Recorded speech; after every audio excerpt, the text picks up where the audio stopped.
Welcome back. Arriving in Mexico for the crucial G20 summit, Prime Minister Manmohan Singh said that the world economy is in deep trouble and hoped that the grouping of developed and developing countries will come up with constructive proposals to pull the world out of this crisis. The two-day summit is meeting against the backdrop of a faltering global economy and a lingering Eurozone crisis, which is threatening to affect several countries, including India.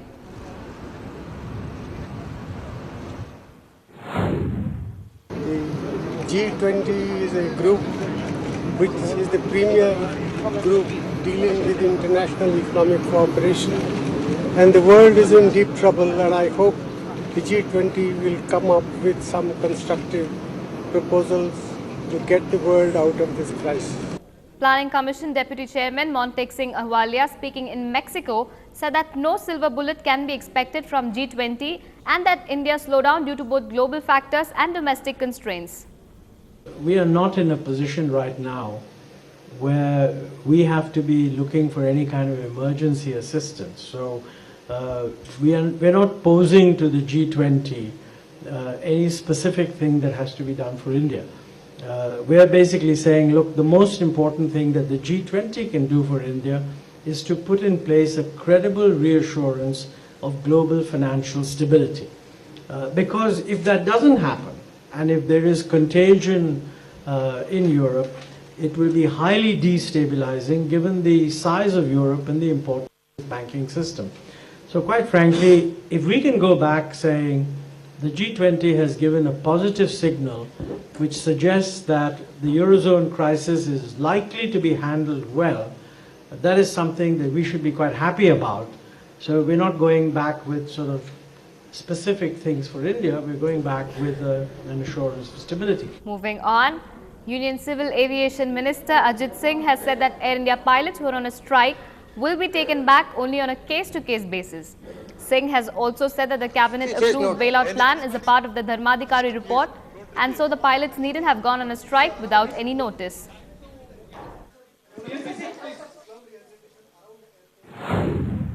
Now it's been about 40 days. I also, in the parliament and outside, continuously said that they should come back to work without any preconditions and there will be no victimization. But now we have reached this stage that I don't think pilots want to come back to work. India is in such a financial mess, they can't pay the pilots, they can't pay the engineers, they can't pay the cabin crew. They haven't paid the oil companies, thousands of crores. They haven't paid the Airport Authority of India. And when the cabinet approves a 30,000 crore bailout package, when Air India just starts to regain its credibility, they go on a strike without even notice.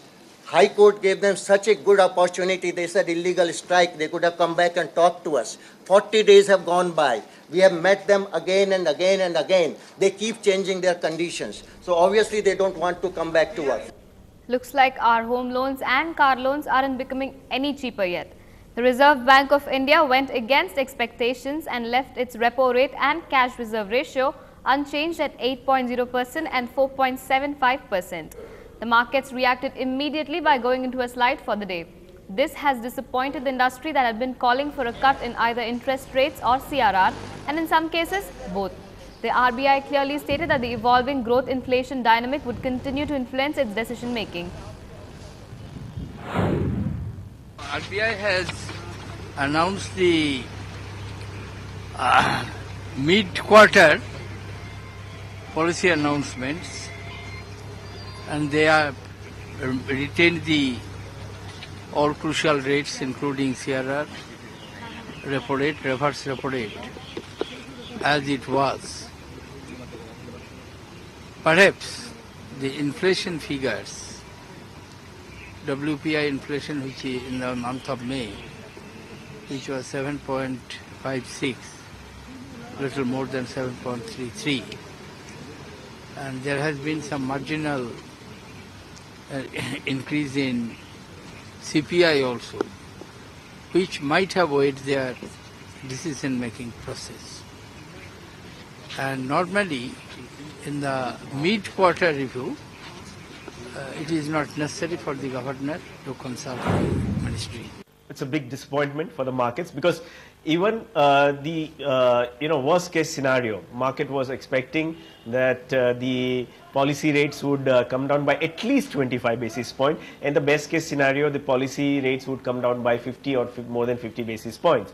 But nothing has happened. Obviously, the inflation is still which RBI is not sure which way the inflation, or they might feel that the inflation in the time to come will go up, and that's the reason that they have not reduced the rates. An official in the French consulate in Bangalore accused of raping his 3-year-old daughter is likely to be arrested soon, 4 days after a police case was registered against him. The Ministry of External Affairs has cleared his arrest. The Bangalore police had earlier today said that there was confusion about whether the official is entitled to any sort of immunity. They told that they were checking his diplomatic status and could not arrest him till they got a green signal from the Ministry of Home Affairs. Meanwhile, sources in the French government have confirmed that the man accused by his wife of abusing their child does not hold a diplomatic passport, which means he can be arrested and prosecuted in India. Close aide to India's social activist Anna Hazare, Manish Sisodia, said that Team Anna would campaign in the rural areas of the country to raise awareness against the corruption scams of the Congress party. While talking to reporters in New Delhi, Sisodia said that the Team Anna would aware rural India against corruption scams, as village population is the strength of the country. He said that they would be concentrating on the issue of 15 cabinet ministers named in the recent coal scam that also includes the name of Prime Minister Manmohan Singh. इस बात को लेकर अब हम गाँव में जा रहे हैं, क्योंकि गाँवों की जो बदहाली है उसकी वजह से ये मंत्री ही है। ये लोग केंद्र में बैठ के गाँव के नाम पे योजनाएं बनाते हैं और उसको दिल्ली में बैठ के सारा खा जाते हैं। ये बात हम गाँव में जाके बताएंगे लोगों को कि क्यों आपके गाँव बदहाल है और क्यों इन 15 मंत्रियों के खिलाफ जांच होना, इंडिपेंडेंट जांच होना जरूरी है, क्यों हम 25 जुलाई से इनके खिलाफ जांच को लेके अनशन पे बैठ रहे हैं। ये बात हम वहाँ बताएंगे और उनसे कहेंगे कि ये लड़ाई अन्ना हजारे की लड़ाई नहीं है, ये लड़ाई अरविंद केजरीवाल या मनीष सिसोदिया की लड़ाई नहीं है, किरण बेदी की लड़ाई नहीं है, ये हर ग्रामवासी की लड़ाई है, हर देश के हर नागरिक की लड़ाई है। ये बात हम कहेंगे। Moving on, Pakistani and Indian delegates met in New Delhi today and discussed the measures that need to be taken to amicably resolve the issue related to Sir Creek. The objective of the meeting was to find a concrete solution to this issue, which is time and again proved to be a thorn in the relations between the two countries. During the two-day talks, Pakistan is expected to stress on its commitment to resolve the issue, keeping in view the historical perspective and in line with the content and spirit of the 1914 resolution.